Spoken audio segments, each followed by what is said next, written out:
तो आदाब, नमस्कार, गुड इवनिंग, सत श्री अकाल। एक बार फिर आप तमाम लोगों का स्वागत है क्राइम तक की कहानी के इस एपिसोड में। उम्मीद है पूरी फैमिली अच्छी होगी। शुरुआत में आप तमाम लोगों का एक बार फिर दिल से शुक्रिया। अब आज की कहानी पर आते हैं। दुनिया में बहुत तरह के कत्ल हुए, बहुत सारी सीरियल किलिंग हुई, बहुत सारे सीरियल किलर हुए, बहुत सारे कातिल हुए। कत्ल की अजब अजब वजह भी रही। कई बार तो ऐसी भी कहानियाँ आई कि बेवजह कत्ल हो गया। लेकिन आज की जो कहानी है ये 17वीं सदी की कहानी है, 17th सेंचुरी की। 1630 से लेकर 1655 साल 1630 से 1655 के बीच की ये कहानी है।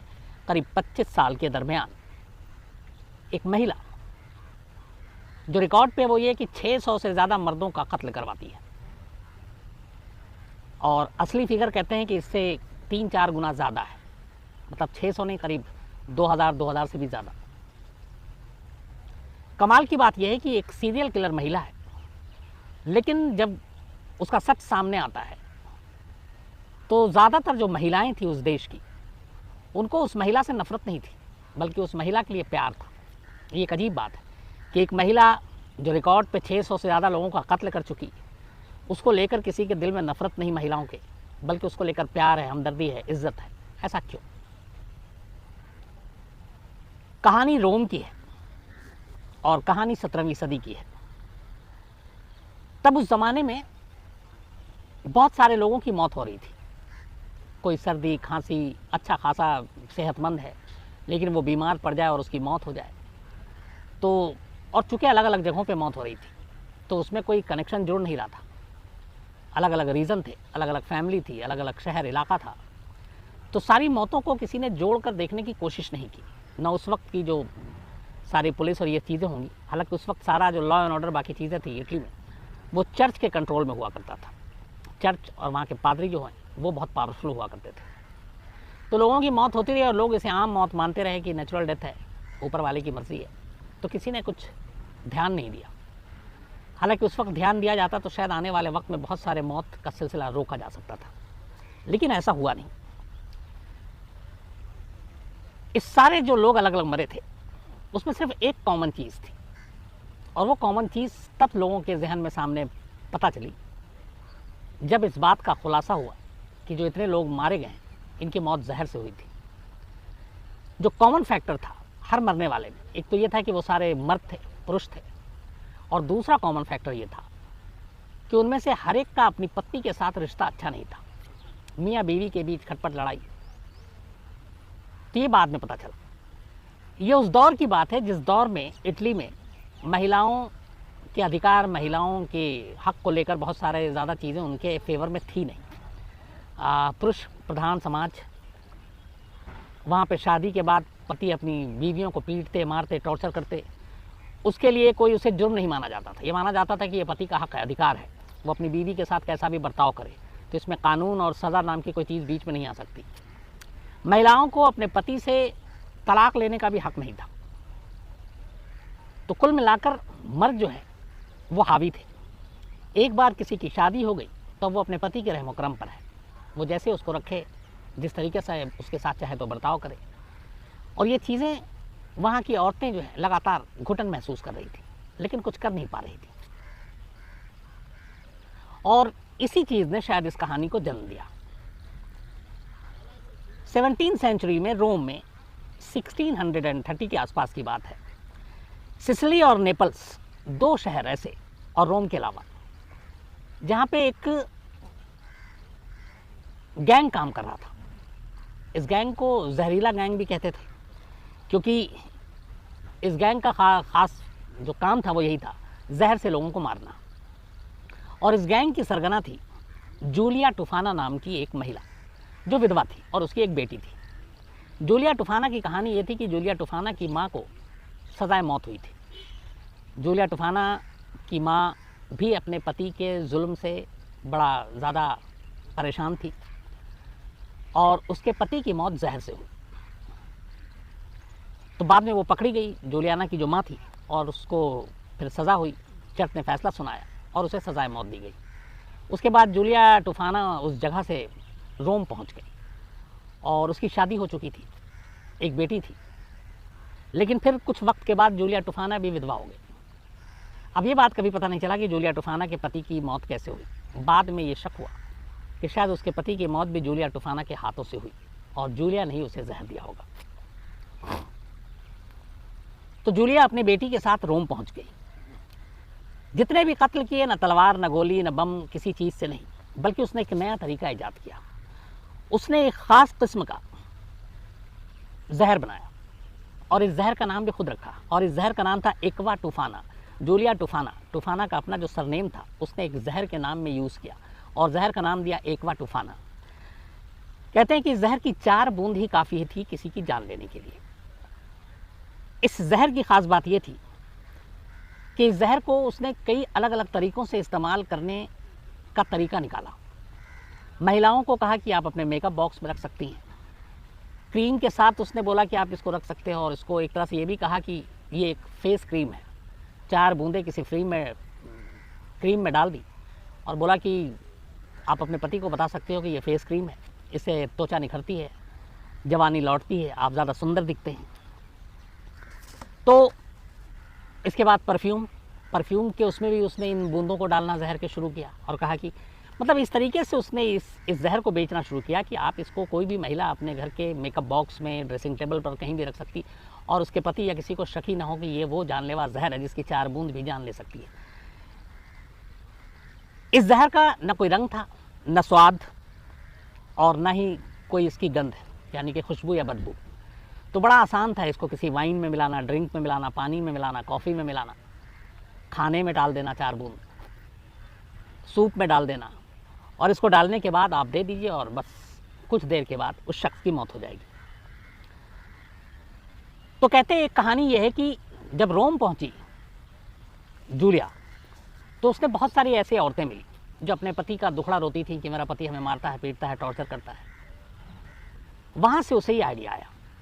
इससे पहले उसकी माँ ऑलरेडी उसको मौत की सज़ा हुई थी और उसकी माँ के साथ भी उसका पिता उसी तरीके का बर्ताव करता था, तो वो आंखों से देख चुकी थी। तो इन सारी चीज़ों ने उसके अंदर एक ये किया कि वो ऐसी महिलाएं जो शोषित हैं, जो जिनके ऊपर टॉर्चर किया जाता है, जिनके पति मारता पीटता है, इन महिलाओं की वो मददगार बने। और उसी के बाद उसने ये एक्वा टूफाना नाम का एक जहर ईजाद किया। ये जहर कैसे और क्यों बना ये कभी पता नहीं चल पाया, लेकिन उसके बाद उसने इस जहर को बनाया और इस तरीके से बनाया कि इसको बहुत ही आसानी के साथ कोई भी महिला यूज़ कर सकती थी और किसी को शक भी ना हो। इस जहर की पैकिंग भी वो खुद करती थी, क्योंकि बिना शक के इसे पिलाना था सामने वाले को जिसे मारना है। परफ्यूम की शीशियों में, जैसे मैंने आपको बताया, या कुछ ऐसी क्रीम के साथ कि आप ड्रेसिंग टेबल पे, अपने पर्स में, मेकअप किट में, कहीं पे भी आप रख सकते हैं और किसी को शक ना हो। तो आप घर में खुलेआम रख लें और किसी को पता ना चले। बल्कि एक बार कहते हैं कि एक सेंट निकोलस थे, संत निकोलस, उनकी तस्वीर की छोटी बोतलें उसने बनाई और उन छोटी बोतलों में भी इस जहर को भरना शुरू कर दिया और लोगों को देना शुरू कर दिया। फिर धीरे धीरे उसने अपनी गैंग में, टीम में बहुत सारे लोगों को शामिल किया। कई बार उसने मरहम और तेल के नाम पे भी इस जहर को बेचा उन औरतों को जिनको ज़रूरत है अपने पति को मारना है। फिर धीरे धीरे इसने अपनी टीम में कुछ भ्रष्ट पादरियों को, कुछ दबी कुचली महिलाओं को, सताई हुई पति के महिलाओं को, कुछ ऐसी जो जादू टोना जानती थी उनको अपने गैंग में शामिल करना शुरू कर दिया। और उसके बाद ये जहर देना शुरू किया। 25 साल तक ये धंधा उसका लगातार चलता रहा। जो भी दुखियारी औरत अपने पति से तंग उसके पास आती, वो उन्हें ये जहर की शीशी देती अलग अलग शक्ल में, और उसके बाद वो बताती और वो ले जाती, अपने पति को देती। पति की मौत होती और किसी को शक नहीं होता कि पति की मौत क्यों हुई। उन्हें लगता किसी बीमारी की वजह से हुई या कुछ और वजह थी, लेकिन ये एक मर्डर है, जहर की वजह से हुई, ये किसी ने कभी कोई शक किया ही नहीं। ये सिलसिला चलता रहा और पूरे रोम में किसी को भनक तक नहीं लगी कि ये क्या हो रहा है। लेकिन कहते हैं 1650 में, 1650 में पहली बार जूलिया का ये राज फाश होता है, और ये भी बड़े नाटकीय अंदाज में। 1650 में जूलिया के पास एक महिला आती है और वो महिला अपने पति का दुखड़ा रोती है। जूलिया के बारे में उस महिला को कहीं किसी क्लोज उसके कांटेक्ट ने बताया था, और वो कहती है कि ऐसे ऐसे उसका पति तंग करता है। जूलिया उसे वही जहर की 4 बूंद देती है एक शीशी में और कहती है कि तुम उसको किसी भी चीज़ में मिलाकर दे देना। वो उस जहर को अपने घर ले आती है। घर लाने के बाद बाकायदा डाइनिंग टेबल पर वो अपने पति को सूप सर्व करती है और उस सूप में जहर की वो 4 बूंद डाल देती है। पति आता है और डाइनिंग टेबल पर बैठता है। सूप बस वो पीने ही जा रहा था कि इतनी देर में उसकी पत्नी का मन बदल जाता है। उसे लगता है कि ये ठीक है, मारता है पीटता है, पर मेरा पति है, मेरे बच्चों का बाप है, हो सकता है आगे चल के सुधर जाए, समझ जाए, बट मारना ठीक नहीं है। तो जहर लेकर आई, जहर सूप में डाला, सूप पति पीने जा रहा है और ऐन वक्त पर उसका मन और दिल बदल गया और उसने उस सूप को अपने पति के सामने से हटाया और पति ने कहा कि मुझे पीने दो। उसने कहा नहीं, ये सूप ठीक नहीं है, आप मत पीजिए। पति फोर्स कर रहा है और वो उसको सूप पीने नहीं दे रही है और आखिरकार उसने उस सूप को वहाँ से जबरन उठाया और ले जाकर फेंक दिया। इस चीज़ ने पति को मन में शक डाल दिया। उसने पूछा कि ऐसी क्या बात थी कि तुमने मुझे सूप पीने नहीं दिया। वो कुछ बताती नहीं है, वो फोर्स करता है, लगातार पीछे पड़ा रहता है और आखिरकार उसकी पत्नी टूट जाती है और वो कहती है कि दरअसल इस सूप में मैंने जहर मिलाया था और तुम्हें मारना चाहती थी, लेकिन मेरा इरादा बदल गया और मैं तुम्हें खोना नहीं चाहती हूँ, इसलिए तुम्हें सूप पीने से मना कर दिया। पति खुश होता है कि चलो पत्नी उसे मारी नहीं, लेकिन फिर उसके अंदर की जिज्ञासा जागती है और पूछता है वो कि तुमको जहर कहाँ से मिला, किसने दिया, तुम्हें कैसे पता कि इसको कहाँ मिलाकर कैसे वो किया जाता है। पत्नी ने उसे सारी बात बता दी और पहली बार जूलिया टूफाना का सच उसने उगल दिया। इसके बाद पति अपनी पत्नी को लेकर रोम के एक चर्च में जाता है जहाँ वो अक्सर जाया करता था और वहाँ पादरी के पास पहुँचता है और पादरी को जाकर पूरा किस्सा बता देता है और पादरी के सामने उस शख्स की पत्नी ये कन्फेस करती है कि ये एक्वा टूफाना नाम का जहर उसे जूलिया टूफाना ने दिया था और उसकी जानकारी में उसने ये जहर बहुत सारी औरतों को पहले भी दिया है अपने पति को मारने के लिए। कहते हैं इस चर्च से ये बात फैल गई पूरे रोम में और जूलिया जो है अब उसके सर पे गिरफ्तारी की तलवार लटकने लगी, मौत तय थी उसकी। जूलिया तक भी ये खबर पहुंची। जूलिया भागकर एक दूसरे चर्च में पहुंची जिसको वो मानती थी, जहां वो जानती थी, और वहां पे जाकर उसने शरण ली और अपनी गिरफ्तारी को रुकवाने की बात की। कहते हैं कि उस चर्च ने लगभग अपने दबदबे से, अपने ताकत से जूलिया की गिरफ्तारी और उसके लगे इल्ज़ाम को हटाने के तैयार भी हो गई थी और लगभग जूलिया बच जाती। लेकिन तभी रोम में एक अफवाह फैल गई कि जूलिया की गिरोह में शामिल जादू टोना करने वाली महिलाएं और जूलिया का ये राज जब फाश हो गया तो इन लोगों ने मिलकर रोम के पूरे पानी में जहर मिला दिया है और इनकी साजिश है कि रोम के सारे लोगों को मार डालो ताकि हम बच जाएं। और काला जादू करने वाली और बाकी लोगों ने मिलकर जूलिया के ही कहने पर रोम के पानी में जहर मिला दिया। यह अफवाह जैसे ही फैली पूरे रोम में गुस्से की लहर दौड़ गई। इसके बाद वो सारे गुस्साए लोग, उन्हें पता था कि जूलिया किस चर्च में शरण लिए हुई है, उसको घेर लेते हैं और घेरने के बाद वो कहते हैं कि उसे वो अपने हाथों से सज़ा देंगे। मामला बहुत बिगड़ गया था। आखिरकार फिर जूलिया को, जो सबसे बड़ा वहाँ की सबसे बड़ी अथॉरिटी थी चर्च की, वो गिरफ्तार करने का हुक्म देती है। उसे गिरफ्तार किया जाता है। इसके बाद उसको टॉर्चर किया जाता है और आखिरकार टॉर्चर और तमाम यातनाओं के बाद जूलिया टूट जाती है और वो कबूल करती है कि लगभग पिछले 25 सालों में उसने नामालूम कितनी औरतों को जहर दिया। उसे ठीक ठीक गिनती भी याद नहीं थी, लेकिन उसको कुछ क्लाइंट्स के नाम और बाकी चीज़ें थी वो नोट करती थी। तो वो सारे हिसाब से जो ऑफिशियल फिगर आए वो करीब 600 मर्दों का उसने इस जहर से खून किया। लेकिन कहते हैं कि ये तादाद 2000 से ज़्यादा थी। जब ये सच्चाई सामने आई तो पूरे रोम में हाहाकार मच गया, कोहराम मच गया कि एक महिला ने इतने सारे महिलाओं को जहर इसलिए दिया ताकि वो अपने पति को मार सकें। और ये शायद उस वक्त दुनिया की सबसे बड़ी सीरियल किलर के तौर पर इसका नाम आया, जूलिया का। इसके बाद जुलाई 1659 जुलाई में रोम की सबसे बड़ी चर्च ने जूलिया, उसकी बेटी और उसकी गैंग की 3 महिलाओं को मौत की सज़ा सुनाई। जूलिया, उसकी बेटी और 3 कुल 5 लोगों को।